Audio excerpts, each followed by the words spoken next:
Bonjour et bienvenue à ce jour-là de 7h à la une de l'actualité de ce vendredi. L'RDC a pleuré hier son vaillant commando Mamadou Ndala, décédé le 2 janvier 2014. Il est aujourd'hui considéré comme symbole de la bravoure pour la défense de la patrie. Dans ce journal, nous allons vous replonger sur cet événement sombre du 2 janvier qui a eu lieu à quelques kilomètres de la ville de Béni. Le détail à suivre dans un instant.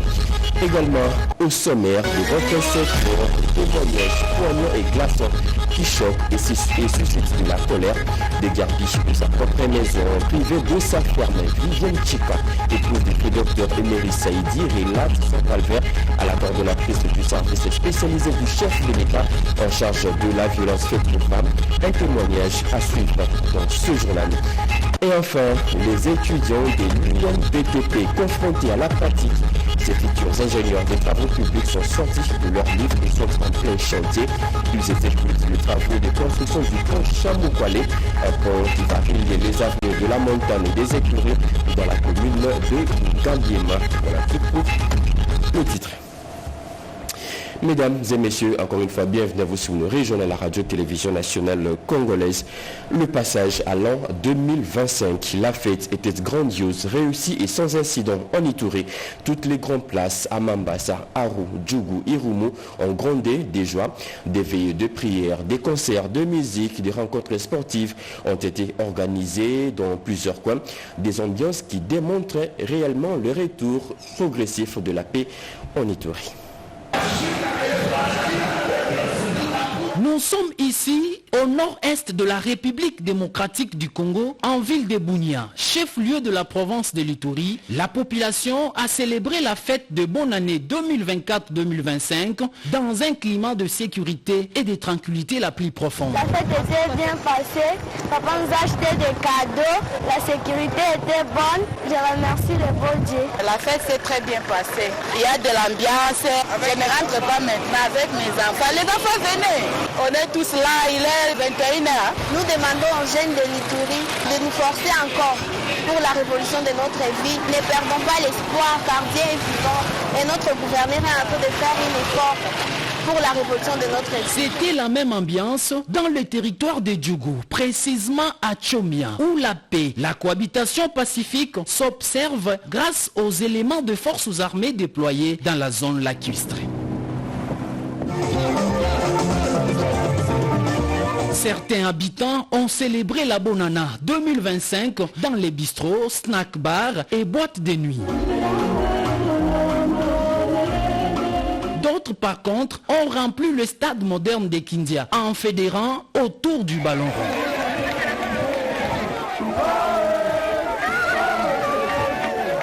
Par ailleurs, les Bounianthropes, amoureux de la bonne musique, ont marqué le pas de danse avec l'artiste musicien Brigade Sarbati en séjour en ville de Bounia. Rappelons que depuis l'instauration de l'état de siège par les commandants suprêmes des forces armées, Félix Tshisekedi Tshilombo, tenez, ici en Ituri, l'engagement et le leadership du commandant des opérations et gouverneur militaire de la province de l'Ituri, lieutenant-général Louboyan Kanchamadjoni, favorise le bon déroulement des moments festifs en toute. Je le dis au sommaire, l'RDC a pleuré hier son vaillant commando Mamadou Ndala, décédé le 2 janvier 2014. Il est considéré aujourd'hui comme symbole de la bravoure pour la défense de la patrie. Dans cet élément que vous allez suivre tout à l'heure, nous vous replongeons sur cet événement sombre du 2 janvier 2014 qui a eu lieu à quelques kilomètres de la ville de Béni, au Nord Kivu. Regardons. Un adage le dit, le plus grand des hommes est celui qui se sacrifie pour les autres. Mais si nous faisons tout ça pour notre État, c'est l'amour du pays. C'est l'amour de notre peuple. Et c'est la défense de notre intégrité territoriale. 11 ans après, les blessures sont encore vives dans les cœurs de chaque Congolais qui pleure ces jours un des vaillants commandos, Mamadou Ndala, décédé lors d'une embuscade. Alors qu'il circulait à Matembo, une localité située dans le territoire de Béni, sa Jeep a été visée par un tir de roquettes incertain. Jeudi 2 janvier 2014, en plein jour, à quelques kilomètres du centre-ville de Béni, par des présumés rebelles ougandais de Zadef. Non, il y a des cadavres à l'intérieur.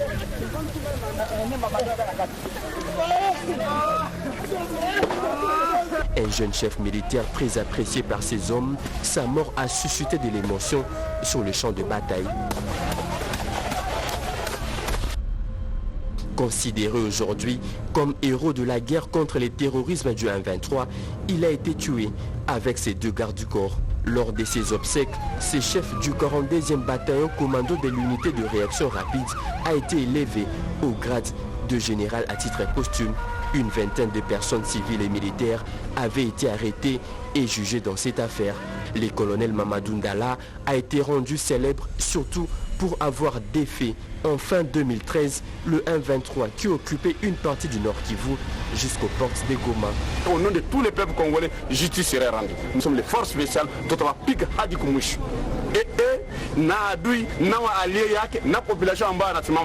Il est considéré aujourd'hui comme symbole de bravoure, de détermination pour la défense de la patrie.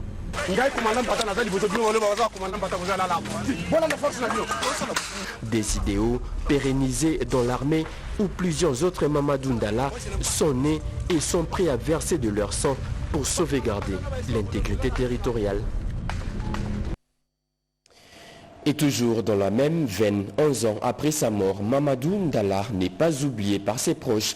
Hier, l'ancien gouverneur du Nord Kivu, Julien Paluku, et les membres de sa famille se sont inclinés devant sa tombe au cimetière islamique de Kintambo pour des hommages. Seul devant la tombe du général Mamadou Ndala, ici au cimetière islamique de Kintambo, pendant plusieurs minutes, Julien Paluku, alors ancien gouverneur du Nord Kivu, se souvient encore du rôle joué par ces vaillants commandos pour mettre fin en 2013 aux aventures du 1-23 à Goma. Nous sommes retrouvés à la colline de Tchanzu le 6 novembre 2013 pour hisser de nouveau sous les larmes le drapeau de la RDC sur cette colline où on avait découvert 300 tonnes de munitions. Et ce passage ici à la tombe du général Mamadou est pour moi un cri de cœur pour faire un appel à la solidarité nationale autour de nos forces armées pour que nous puissions arriver à bouter dehors l'ennemi. Il a fait son travail avec d'autres militaires qui sont aussi nombreux. Sur ce même lieu, se sont également recueillis la veuve de Mamadou Ndala, les enfants et le membre de la famille. Tous, 11 ans après, sont venus pleurer celui qui a versé de son sang pour défendre la patrie et aussi déposer à tour des rôles les gerbes de fleurs. Au nom de la famille, la députée nationale Geneviève Inagossi a vanté les combats menés par Mamadou Ndala qui est célébré chaque 2 janvier, une date historique pour tout un pays. Occasion propice pour elle de faire un démenti de la prétendue mort de la mère du général Mamadou Ndala. Je tiens ici formellement au nom de la famille à dire que la maman de Mamadou Ndala est en vie. Elle ne vit pas à Goma, ne vit pas au Nord Kivu. Elle n'y a jamais séjourné d'ailleurs.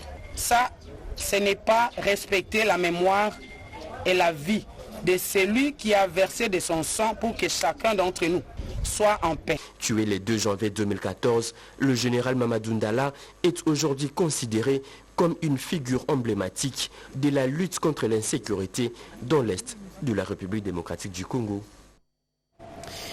La création des écoles militaires dans toutes les provinces de la RDC, la formation militaire obligatoire de tous les jeunes, ce sont les 2 recommandations fortes formulées au terme de journées scientifiques organisées à l'université Saint-Augustin, des travaux qui avaient pour thème une paix durable en RDC et dans la région de Grand Lac. Gumatuntu. La partie orientale de la République démocratique du Congo est en proie à une crise récurrente, voici bientôt 3 décennies. Pour solutionner ces guerres à répétition, les scientifiques réunis à l'université Saint-Augustin de Kinshasa recommandent au gouvernement de les impliquer dans des questions stratégiques. Ils proposent la création des écoles militaires dans toutes les provinces du pays et la formation militaire obligatoire pour tous les jeunes, ainsi que la mise sur pied d'une armée républicaine à hauteur des enjeux sécuritaires. Entre autres résolutions, il y a la création des filières centrées sur les questions de défense et de sécurité, ainsi que la lutte contre les inégalités sociales, les antivaleurs et la promotion de la méritocratie. À la communauté internationale, les assises de l'université Saint-Augustin recommandent de sortir de l'hypocrisie face à la cruauté que vivent les populations de l'Est du pays. Et comme pour reprendre l'expression du pape François lors de sa visite en RDC, que cette communauté ôte ses mains de l'Afrique et du Congo Congo.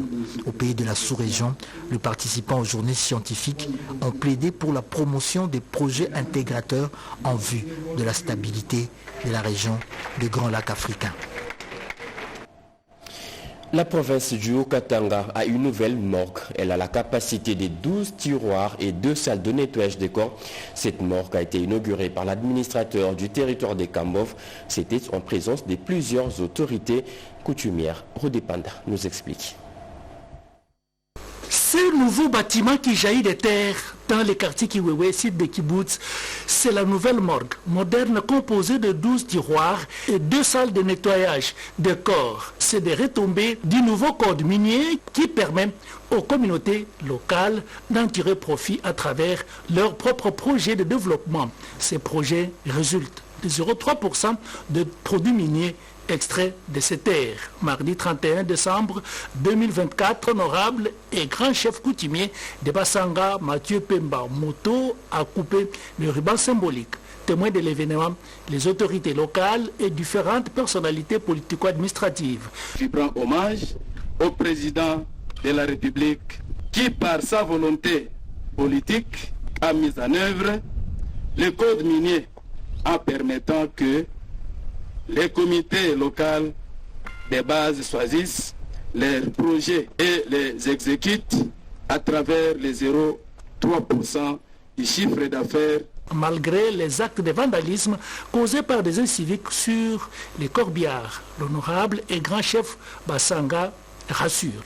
Nous prenons l'engagement devant tout le monde que malgré les bâtons dans les roues, nous allons essayer toujours de nous mettre debout et d'y mettre la main forte pour que ce corbillard-là puisse retrouver son aspect par lequel nous avions décidé de l'avoir.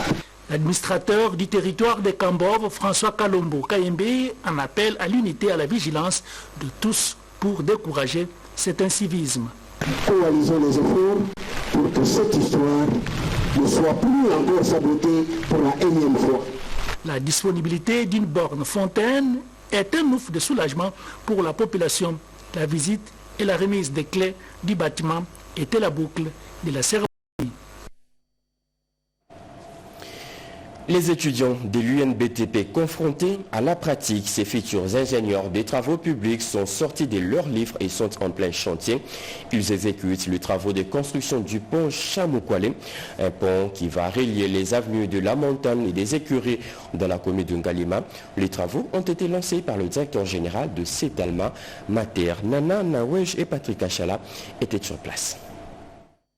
L'Institut national du bâtiment et des travaux publics, l'INBTP, conformément à sa mission de contribuer au développement des infrastructures du pays, a la charge aujourd'hui de superviser les travaux de construction d'un pont devant relier les avenues de la Montagne et des écuries à Kinshasa-Ngalima. Ces projets marquent une étape cruciale dans les efforts de désengorgement de l'avenue du tourisme, une artère stratégique mais souvent congestionnée dans la capitale. En tout cas, premièrement, les premiers bénéficiaires, c'est principalement la communauté de l'INBTP qui dit sincèrement merci à son Excellence, Monsieur le Président de la République, mais aussi la population environnante. Donc je pense que l'aménagement de cette route ainsi que la construction de ces ponts permettront bien évidemment de pouvoir résoudre dans soit peu ce problème de croissance d'essence unique. Donc ça signifie c'est une voie qui vient accompagner cette initiative de faire certaines routes de Kinshasa d'essence unique. Mais la voie qu'on est en train d'aménager ici, elle permettra cette fois-ci de faciliter ce mouvement qui soit fluide par rapport à l'avenue du tourisme. Le projet mobilise activement les étudiants de l'INBTP, pierre angulaire dans la matérialisation. En avant est mis l'apprentissage pratique et l'expertise locale. Pont du type poutre en béton armé long de 9 mètres sera vite exécuté en suivant les rythmes des décaissements. Véritable démonstration des forces, des centaines de milliers d'habitants étaient présents à l'aéroport de Bumba dans la province de la Mongala pour accueillir le vice-premier ministre en charge de la fonction publique. C'était le 31 décembre 2024. Jean-Pierre Liao est allé fêter avec sa base. Sur place, il a aussi sensibilisé sur la révision de la Constitution, comme nous disent Nadine Kiloso Mokimaluma et Cédric Kinina dans ce reportage. Rien ne pourra couper le cordon ombilical qui relie le vice-premier ministre Jean-Pierre Liao avec sa circonscription électorale de Bumba.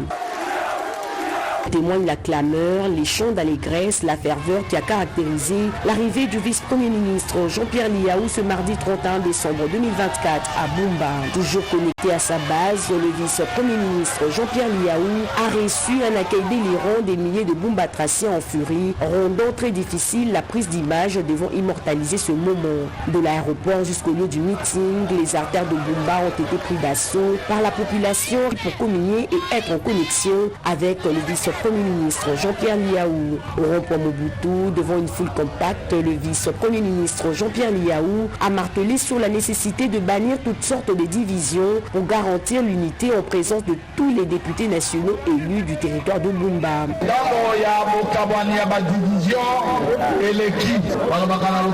Seul, on va plus vite.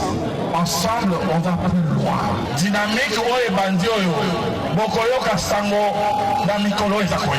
Abordant les questions d'actualité, le vice-premier ministre Jean-Pierre Liao a été mandaté par la population pour transmettre au chef de l'État leur adhésion totale à l'initiative du changement de la Constitution.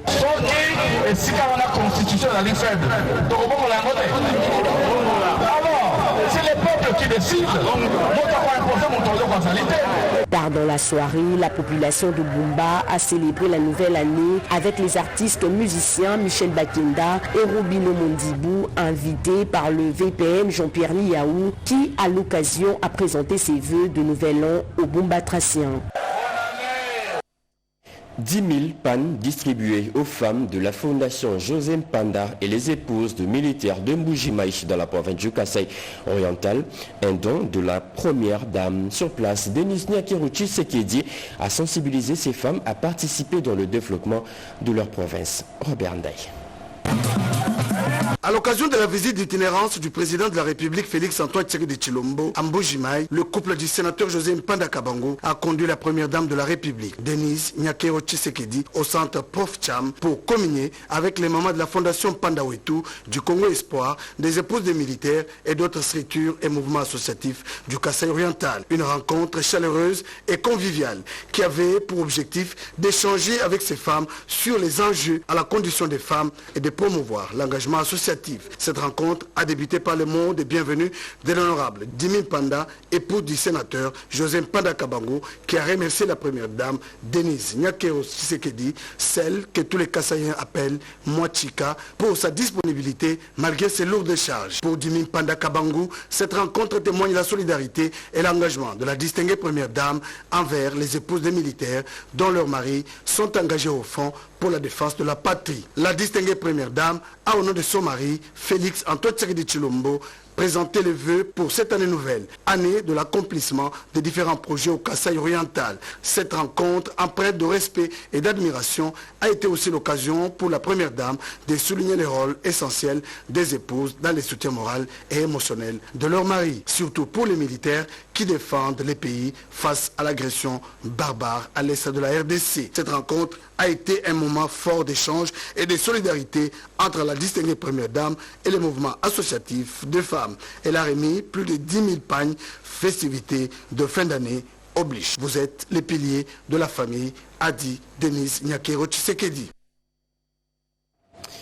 Des pannes remises aussi aux personnes vulnérables, beaucoup plus les femmes au camp Luka dans la commune d'Ngalima.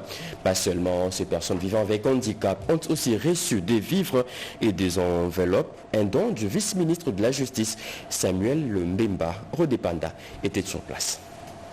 Fidèle à la tradition instaurée depuis plusieurs années, Maître Samuel Mbemba a marqué le nouvel an 2025 par le plein partage avec les personnes vivant avec handicap et d'autres vulnérables du camp Luka tous réunis dans sa résidence officielle de Makampagne située sur l'avenue Allée Verte.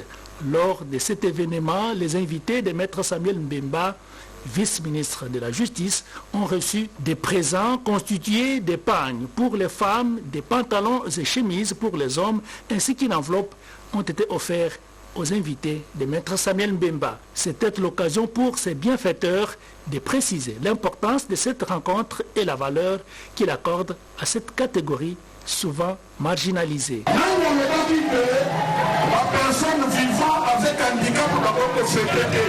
Qui a dit que les personnes vivant avec handicap ne pouvaient pas fêter? Qui a affirmé que vous êtes rejeté de la société? Dieu votre créateur est le même qui a inspiré Samuel Mbemba pour vous apporter les sourires. Puisque tout le monde a reçu son cadeau et son enveloppe pour le transport, je vous invite à vous lever pour exprimer ensemble notre joie. Cet acte de générosité témoigne de l'engagement continu de Maître Samuel Mbemba Kabouya envers le plus vulnérable, renforçant ainsi les liens de solidarité et d'espoir en ce début d'année. Des témoignages poignants et glaçants qui choquent et suscitent de la colère, déguerpie de sa propre maison et aussi privée de sa ferme. Viviane Chika, épouse de feu docteur Emery Saïdi, relate son calvaire à la coordonnatrice du service spécialisé du chef de l'État en charge de violences faites aux femmes, Chantal Yelomoulop, venue soulager la victime. Nadine Yangou nous décrit le fait.